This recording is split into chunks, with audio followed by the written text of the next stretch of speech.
Good day, this is Bruce of Cantatech. After purchasing the AV1200, we realized that we have some problem for our TP-Link AV1200. So we can see here the AV1200 uses the US 3 prong, and the one that we have at our home is usually the 2 prong type. So which means that if you have this type of plug, you can just break the ground here, which is the 3rd prong, so that you can easily insert your plug directly to your access point. So what happens right now, the given AV1200, you cannot easily remove the ground prong, so which means you cannot plug your device directly. So we actually have two solutions, which is to buy the adapter. So you can buy a universal adapter, or you can actually change the whole socket.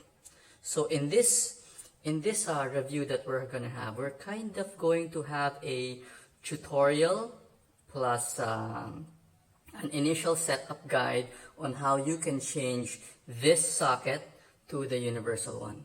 So right now, what the tools that you would be needing, you would most probably need to buy this one. So this is an outlet.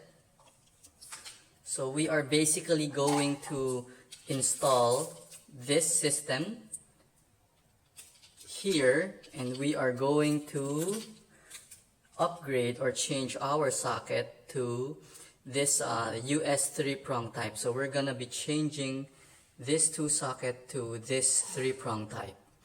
So we will be teaching you how to remove your initial house socket and change it to the US 3 prong type with the ground. So you can see here it's actually similar. You can just directly plug this socket there. So we will show you a step-by-step guide on how to change this, so that when you change or upgrade to this type of socket, you can easily plug your US 3 prong to the new socket.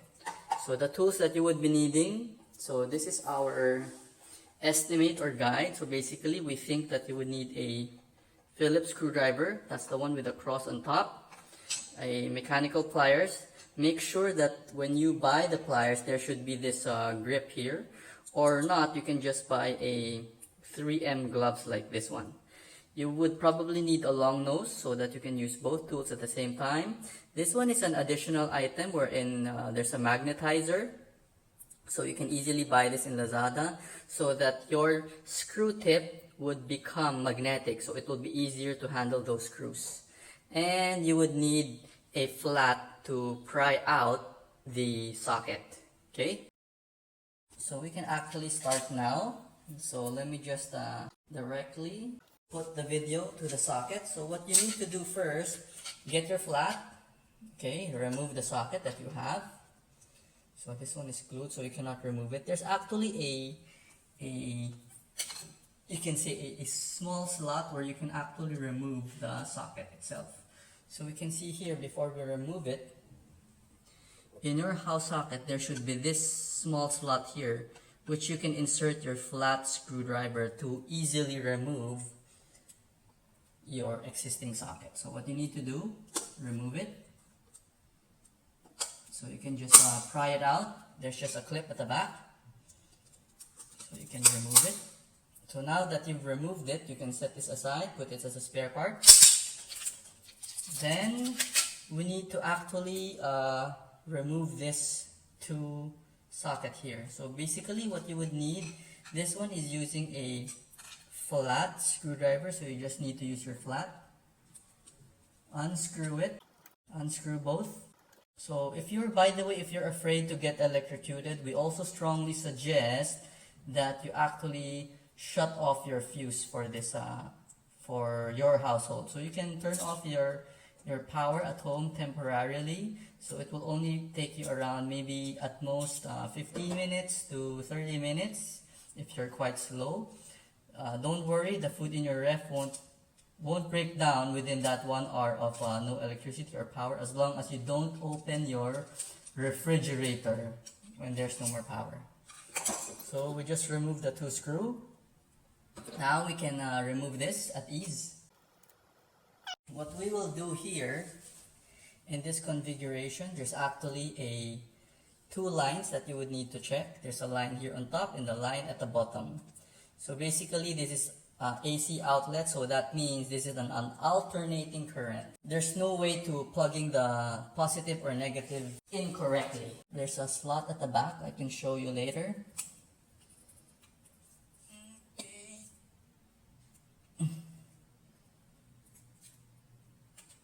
Remove the first one. There. We can reuse the old one here, and we can just actually plug this new one directly and just transfer those wiring directly here. Okay, so we'll show it to you one by one as we progress. So here we will be needing to use our pliers. Okay, so one thing to make sure is that you can see that this black line and this black line, never ever put that together, or else it will probably explode or short circuit your house, and you might need to reset your breaker on that process. Okay, so what we will do right now is we are just going to remove these lines. So basically you can just remove it.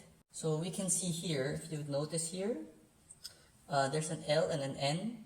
So you just need to follow which one your contractor plugged. So for this case, the N is here, the L is on top. So one is the neutral and one is the, I'm not sure what it says, but just follow it. Just put the L on the L and the N on the N. So all we need to do is remove it. So we will be removing the L right now. So you just need to remove it. It's a bit hard or tough.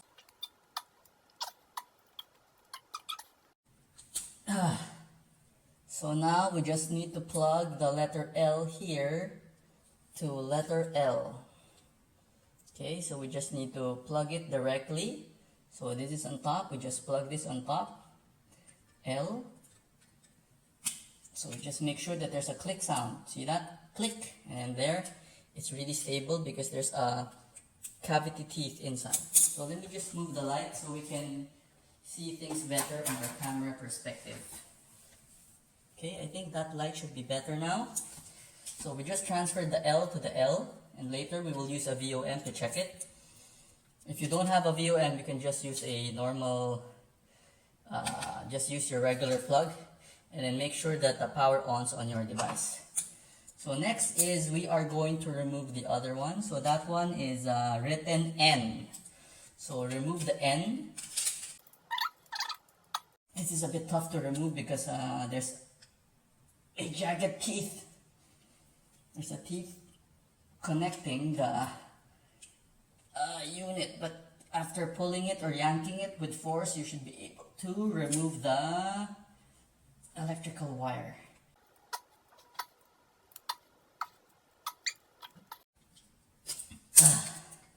So now that we've removed this, so it's a bit tough. I think they used a thick gauze, so don't worry. As long as you don't touch the other line here, you actually won't get electrocuted. So what we need to do now is just insert this one to the letter N here, to the other side of the letter N. Okay, this should be connected on both sides. So we can see that here we slightly rip off the protection or the rubber. So I think what we can do now is we can just put some electrical tape. So we might need to add that on the list. So we have two new items here. We have the electrical tape and we have a cutter. So what we need to do is get a small piece of electrical tape. So we have an electrical tape. We just need to tape it there. So we need to slightly squeeze through the housing. So this is just to add protection to your wiring. So I think it will be faster if you just do this and remove the wire, and then you just need to replug it again. So this is faster. So after which you just need to cut it.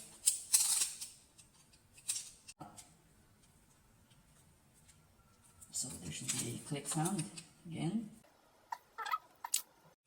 So there you go. So after plugging it, it should be okay. because this one is directly connected. We also have a VOM here just to double check.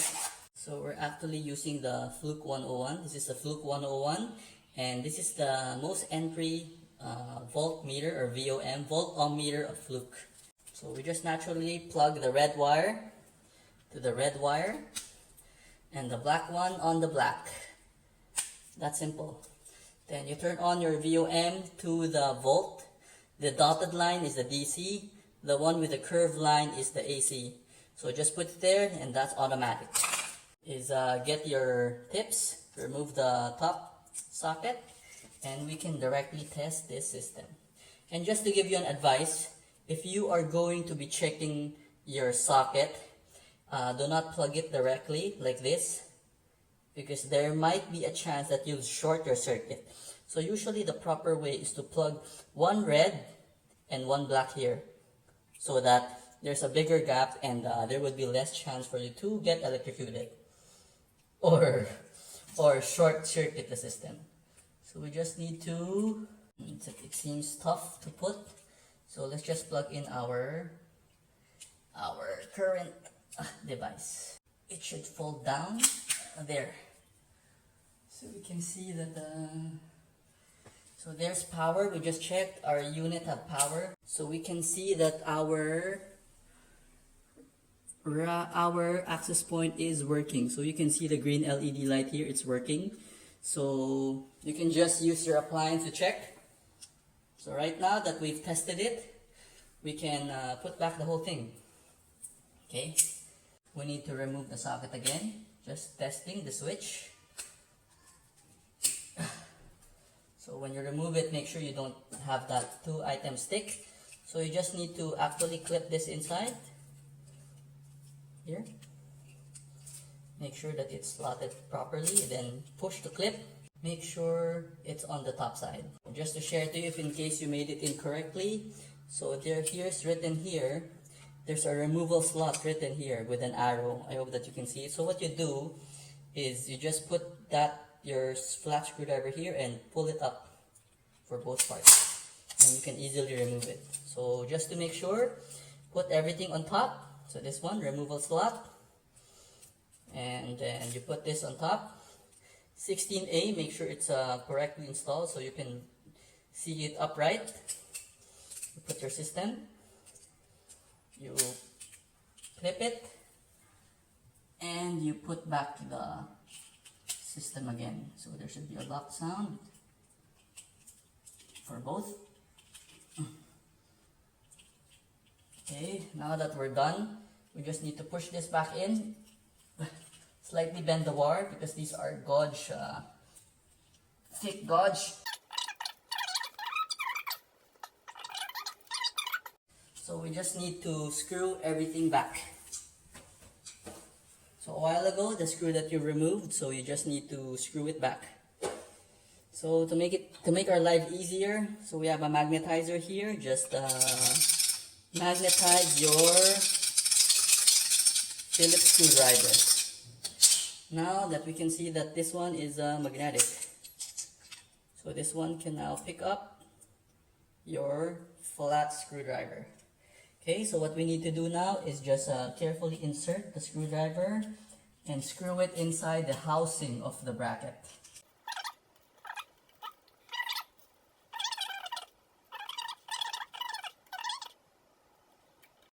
Then we can just use our new socket, actually our new case. Actually what we need here is the outside cover only, because the old cover, if you put it here, you are not able to slot it in unless you can actually cut this with a cutter or a blade so that you can easily fit this one. But we want to show you the one that we bought, so we will just use everything. So actually it's the same. So this is the same socket that we had a while ago. And by the way, if in case there's no screw, there's a screw there at the back, so you can just screw it in. So all we need to do now is put this bracket directly on the plate. So make sure that this part, it says here, there's up here. So this one is like this, Omni. Everything should be written correctly. So we just put it there. So now we have a fully working outlet. So we've removed this old one, okay, the flat wide one by Omni, and then this new one. So right now we have a new socket, wherein now we can plug our 3-prong directly here in the system. So what we need to do now is just plug this directly. So we can see that this one is working. So the LED light here is blinking. So let me just turn off the video light so you can see clearly. So there you go. So it's actually working, and the power is on, and everything is actually working just fine. So we bought this one. So currently we already checked with our supplier. So they don't have the 2-prong version. So you would definitely need to upgrade to the 3-prong version, or you just need to buy a universal adapter. You can also buy the universal adapter, since that will be easier. You just need to plug the universal adapter and then plug your AV1200. The only thing that we do not like, if you have an adapter, it means that looking on the top view, instead of this perfectly lying flat, you would have an adapter which would have some space from your wall to the system, and which we actually don't like to happen. So that's why we chose to upgrade the socket. So basically, this is the tutorial and review on how to upgrade your socket so it could perfectly fit your AV1200 gigabit pass-through Powerline starter kit. So this model again is the TLPA8010P kit, and we just upgraded our socket to the 3-prong US version. So once again, this is Bruce of Cantotech. We hope that you like our semi-tutorial here on how to upgrade your socket to fit in your AV1200 gigabit pass-through. Thank you and good night.